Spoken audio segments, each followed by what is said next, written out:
नमस्कार, मैं दामिनी कपूर अपनी माटी के सभी दर्शकों का फिर स्वागत करती हूं। इस बार के कार्यक्रम में हम आपके लिए कुछ ऐसी खास खबरों का गुलदस्ता लाए हैं जो आपके लिए बेहद फायदेमंद है। हम आपको सेब के दुश्मन कीड़े वुली एफिड को खत्म करने का मंत्र बताएंगे। इसके बाद हिमाचल में गन्ने और अदरक की दुर्दशा पर चर्चा करेंगे और अंत में आपको देंगे एक गुड न्यूज। लेकिन सबसे पहले शुरुआत करेंगे फसलों के दुश्मन वुली एफिड से। सेब की बात चलती है तो अक्सर वुली एफिड नामक कीट का जिक्र जरूर होता है। ये कीड़ा सेब व अन्य फसलों का दुश्मन है। बागवानों की मांग पर अपनी माटी टीम ने नौणी यूनिवर्सिटी का दौरा किया। पेश है बागवानों के लिए बड़े काम की ये खबर। सेब व अन्य फसलों को वुली एफिड नामक कीड़ा बहुत नुकसान पहुंचाता है। ये कीड़ा पत्तों से रस चूसकर धीरे धीरे फसलों को खत्म कर देता है। इसे रुईदार कीड़ा भी कहते हैं। अपनी माटी के लिए नौणी से हमारी सहयोगी मोहिनी सूद ने डिपार्टमेंट ऑफ एंटोमोलॉजी से डॉक्टर राकेश कुमार से बात की। राकेश कुमार ने बताया कि अगर बागवान इस पर प्लानिंग से काम करे तो वुली एफिड पूरी तरह खत्म हो सकता है। उन्होंने कहा कि ये कीट काफी फसलों को नुकसान पहुंचाता है, लेकिन सेब का सबसे बड़ा दुश्मन है। बागवान इस कीट को रोकने की शुरुआत सर्दियों से भी कर सकते हैं। इसके लिए किसानों को एक चिपकू बैंड का प्रयोग करना चाहिए। इस बैंड में लगी गोंद पानी से भी खराब नहीं होगी, लेकिन इस बैंड पर मिट्टी नहीं लगनी चाहिए। इस बैंड को पेड़ के शुरुआती हिस्से में लगाना चाहिए। कीट जब इस बैंड पर से गुजरता है तो वह इससे चिपक जाता है और मर जाता है। तो बागवान भाइयों, कैसी लगी ये स्टोरी? कृपया अपना फीडबैक जरूर दें। सभी हिमाचल के सभी किसान बागवान मित्रों को मेरा सादर नमस्कार। यूनिवर्सिटी ने जो सीरीज शुरू की है कि एप्पल में कौन कौन से पेस्ट आते हैं, तो उसी का अगला एक पेस्ट है वुली एफिड, जिसको साइंटिफिकली हम इरेजोमा बोलते हैं। अदरवाइज इंग्लिश में इसका नाम वुली एफिड है और कुछ लोग पहाड़ में इसको वुलिया भी बोलते हैं, रुईदार कीड़ा भी बोलते हैं, रुईदार कीट भी बोलते हैं। और ये कीट रस चूसने वाला कीट है। हम सब कंफ्यूज करते हैं। किसान भी ये सोचते हैं कि यहाँ कुछ लगा है, सफेद रुई सी लगी है, कोई बीमारी होगी, लेकिन ये बीमारी नहीं है। इसकी रुई को आप हटा के देखेंगे तो इसके नीचे आपको कीट दिखेगा। उसको आप थोड़ा सा दबाएंगे तो लाल रंग का खून निकलेगा उसमें से, पानी की तरह। तो उसको लोग उससे परेशान भी होते हैं। जब कटिंग करते हैं लोग तो उनके सारे कपड़े भी खराब होते हैं। न्यूसेंस पेस्ट भी बोलते हैं इसको। और ये वैसे और काफी सारी फसलों को नुकसान करता है, लेकिन जब हम सेब की कल्टीवेशन पे बात करते हैं तो सेब में बहुत मुख्य रूप से ये कीट आता है और काफी नुकसान भी करता है। तो मैं आपको एक दिखा देता हूँ कि पौधे में किस तरह आप पहचानेंगे इस कीट को कि ये लगा है। बस तो काफी बागवान भाई जानते हैं ये इस तरह की रुईदार जो ग्रोथ होगी उस पे ये उसको हटाएंगे आप तो उसके नीचे कीट है। ये आप देखेंगे तो इसके नीचे कीट निकलेगा इस तरह से। तो ये कीट नुकसान ये करता है कि जो बड हैं जहां से फूल बनना होता है या फिर पत्ते निकलने होते हैं, उस जगह पे ये स्वेलिंग करता है, बहुत मोटा सा बना देता है, वहां पर फूल नहीं आता फिर आगे से। तो ये इससे लोग काफी परेशान होते हैं और इसके निदान भी मैं बताऊंगा आपको धीरे धीरे कि कैसे करना है, लेकिन पहले पहचान कर लें कि वुली एफिड कीट होता कैसा है। और ये कीट पूरा साल वर्ष भर आपको मिलेगा, पूरी टहनियों पे भी मिलेगा। कुछ हद तक ये जड़ों में भी रहता है, लेकिन जड़ों में जाने की इसकी जो प्रवृत्ति है वो सर्दियों में होती है, क्योंकि ये बिल्कुल सर्वाइव नहीं करता सर्दी को बाहर, तो इसलिए उसको बचने के लिए ये जड़ों में जाएगा। ये कीट आपने देख लिया है, ये टहनी में बैठता है और इसको हम एरियल पॉपुलेशन भी बोलते हैं।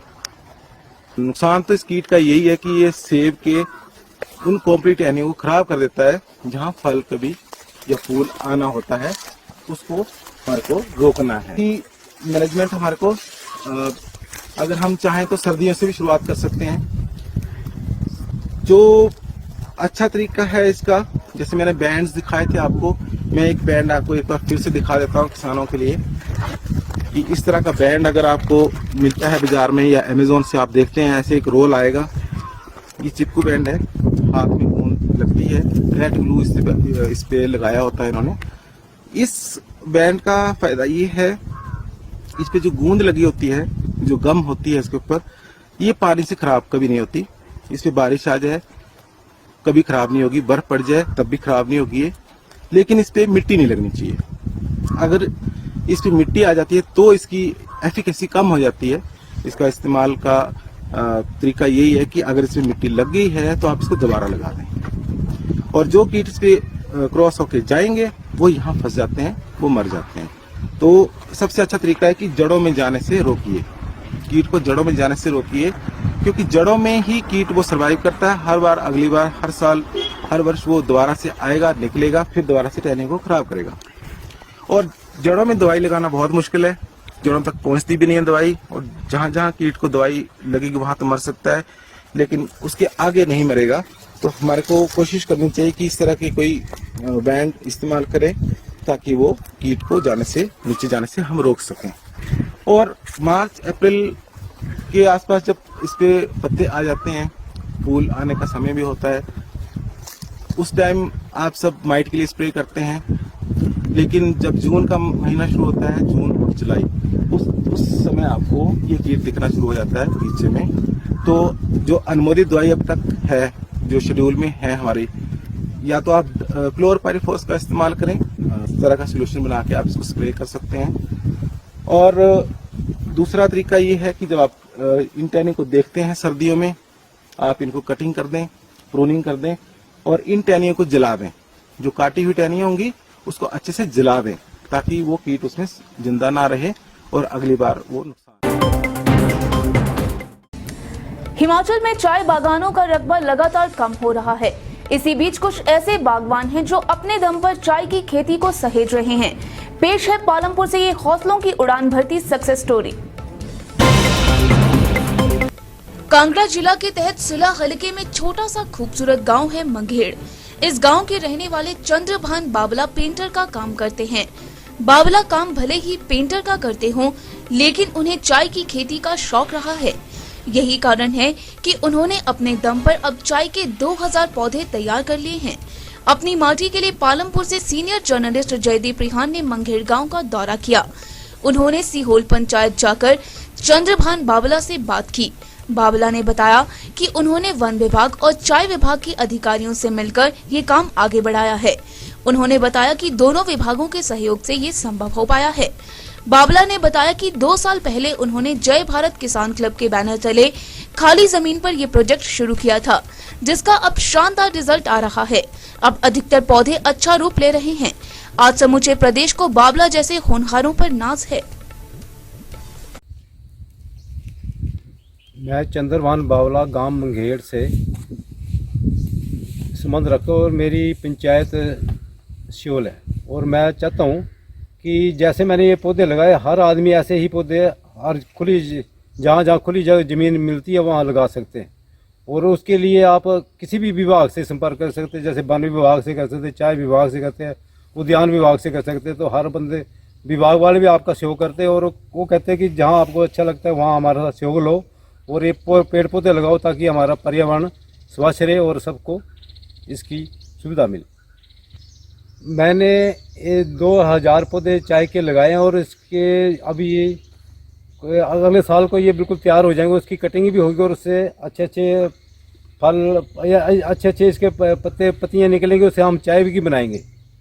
और हम चाहते हैं कि ये जो हमारा हिमाचल है चाय के लिए प्रसिद्ध है और इसलिए ज़्यादा से ज़्यादा लोग अगर चाय का भी करेंगे तो ये खेती अच्छी रहेगी। और इसलिए चाय के पौधे लगाने का ये फ़ायदा होता है कि इसमें कोई पेड़ जंगली जानवर नहीं खाते हैं।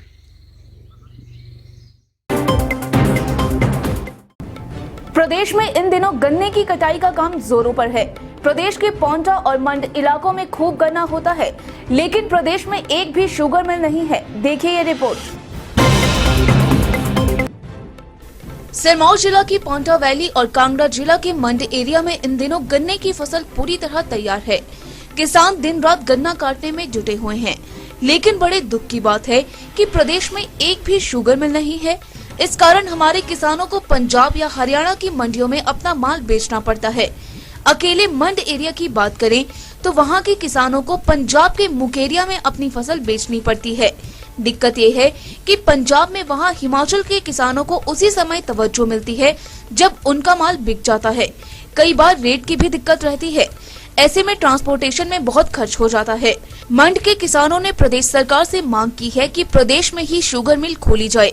किसानों ने कहा कि प्रदेश सरकार को चाहिए कि उसके अधिकारी मंड इलाके का दौरा कर यहां कारखाने की संभावना तलाशें।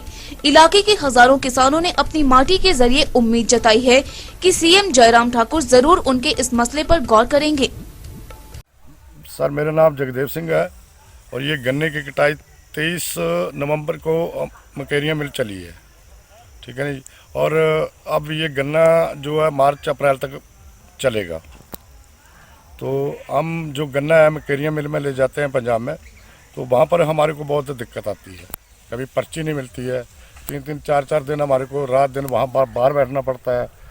तो ऐसा है कि बहुत मुश्किल होता है। तो सरकार से अनुरोध है कि मंड के क्षेत्र में गन्ने की मिल लगाई जाए और एक राशन की मंडी लगाई जाए, ताकि जिम्मेदारों को, किसानों को इसकी ये जो है मुश्किलें जो है दूर हो जाएं। नमस्कार जी, मैं बसंतपुर ਦਾ ਨਿਵਾਸੀ ਸਿਧਾਂਤ ਮਨਹਾਸ ਇੱਕ ਕਿਸਾਨ ਹੈਗਾ ਜੀ। ਸਾਨੂੰ ਇੱਥੇ ਗੰਨੇ ਦੀ ਬੜੀਆਂ ਸਮੱਸਿਆਵਾਂ ਆਇਆ ਕਰਦੀਆਂ, ਜਿਸ 'ਚ ਪਹਿਲੀ ਸਮੱਸਿਆ ਸਾਡੀ ਇਹ ਹੈਗੀ ਹੈ ਕਿ ਜਿਸਲੇ ਅਸੀਂ ਪੰਜਾਬ ਸਟੇਟ ਦੇ ਵਿੱਚ ਆਪਣਾ ਗੰਨਾ ਲੈ ਕੇ ਜਾਂਦੇ ਆ ਤਾਂ ਪੰਜਾਬ ਗਵਰਨਮੈਂਟ ਆਪਣੇ ਕਿਸਾਨਾਂ ਨੂੰ ਸਬਸਿਡੀ ਦਿੰਦੀ ਹੈ। ਜਿਸਲੇ ਮਿਲ ਕੋਲ ਪੂਰੇ ਪੈਸੇ ਨਹੀਂ ਹੁੰਦੇ ਦੇਣੇ ਨੂੰ ਤਾਂ ਉਹ ਕਹਿੰਦੀ ਹੈ ਜੀ ਪੰਜਾਬ ਸਰਕਾਰ ਕਿਸਾਨਾਂ ਨੂੰ ਸਬਸਿਡੀ ਦੇਵੇ। ਤਾਂ ਜਿਸਲੇ ਅਸੀਂ ਗੰਨਾ ਲੈ ਕੇ ਜਾਂਦੇ ਹਾਂ ਤਾਂ ਉਹ ਕਹਿੰਦੇ ਜੀ ਹਿਮਾਚਲ ਵਾਲਿਆਂ ਨੂੰ ਅਸੀਂ ਸਬਸਿਡੀ ਨਹੀਂ ਦੇਵਾਂਗੇ। ਪੰਜਾਬ ਸਰਕਾਰ ਦੀ ਇਹ ਬਾਣੀ ਹੈ। ਤਾਂ ਜਿਸਲੇ ਗੰਨਾ 310 ਰੁਪਏ ਪੰਜਾਬ 'ਚ ਵਿਕਦਾ ਹੈ ਤਾਂ ਸਾਨੂੰ ਉਹ ਪੈਂਦਾ, ਕਦੇ 50 ਰੁਪਏ ਸਾਡੇ ਕੱਟ ਦਿੰਦੇ ਆ, ਕਦੇ 25 ਰੁਪਏ ਕੱਟ ਦਿੰਦੇ ਆ। ਸਾਨੂੰ ਘਾਟੇ 'ਚ ਵੀ ਉੱਥੇ ਗੰਨਾ ਸੁੱਟਣਾ ਪੈਂਦਾ ਹੈ। ਤਾਂ ਹਿਮਾਚਲ ਸਰਕਾਰ ਤੋਂ ਤੁਸੀਂ ਕੀ ਮੰਗ ਕਰਦੇ ਹੋ? ਅਸੀਂ ਹਿਮਾਚਲ ਸਰਕਾਰ ਤੋਂ ਇਹ ਮੰਗ ਕਰਦੇ ਹਾਂ ਜੀ, ਤੁਸੀਂ ਆਪਣੇ ਅੰਦੋਰੇ ਤਹਿਸੀਲ ਦੇ ਵਿੱਚ ਆ ਕੇ ਦੇਖੋ ਜੀ ਕਿੰਨਾ ਗੰਨਾ ਇੱਥੇ ਲੱਗ ਰਿਹਾ ਹੈ, ਤਾਂ ਉਸ ਹਿਸਾਬ ਨਾਲ ਇੱਥੇ ਇੱਕ ਛੋਟੀ ਮਿਲ ਲਗਵਾਈ ਜਾਏ। सफेद सोने के नाम से मशहूर सिरमौरी अदरक की इस बार खूब बेकदरी हो रही है। इसके 3 बड़े कारण हैं। पेश है अपनी माटी टीम की ये स्पेशल रिपोर्ट। सिरमौर जिला का अदरक दुनिया भर में मशहूर है। अपने साइज और खास स्वाद के कारण इसे ग्राहक हाथों हाथ उठाते हैं, लेकिन इस बार मंडियों में ये अदरक महज 20 रुपए किलो बिक रहा है। इससे हजारों किसानों पर मुसीबतों का पहाड़ टूट पड़ा है। अपनी माटी टीम ने रेट कम होने के कारण खंगालने की कोशिश की तो पता चला कि ये अदरक मुख्यतः रेणुका मेले में बिकता था। इस बार मेला खाना पूर्ति तक सिमटा रहा। दूसरा कारण ये है कि देश भर के आड़ती किसान आंदोलन में हिस्सा ले रहे हैं। ऐसे में अदरक को सिर्फ लोकल मार्केट का सहारा है। तीसरी वजह कोरोना है। इस महामारी ने हर बिजनेस की तरह सिरमौरी अदरक पर भी असर डाला है। गौर रहे कि सिरमौर में 1600 हेक्टेयर जमीन के ज्यादातर हिस्से में अदरक उगाया जाता है। अदरक की खूब डिमांड रहती है।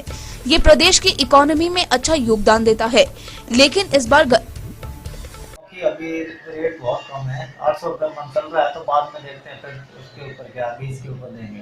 अच्छा, अभी क्योंकि अभी नहीं देंगे, अभी बहुत कम रेट है। इससे तो हमारे को रेवेन्यू पड़ा हुआ है, 4000 के आसपास पड़ रहा है हमारे। अच्छा। 4000 का में।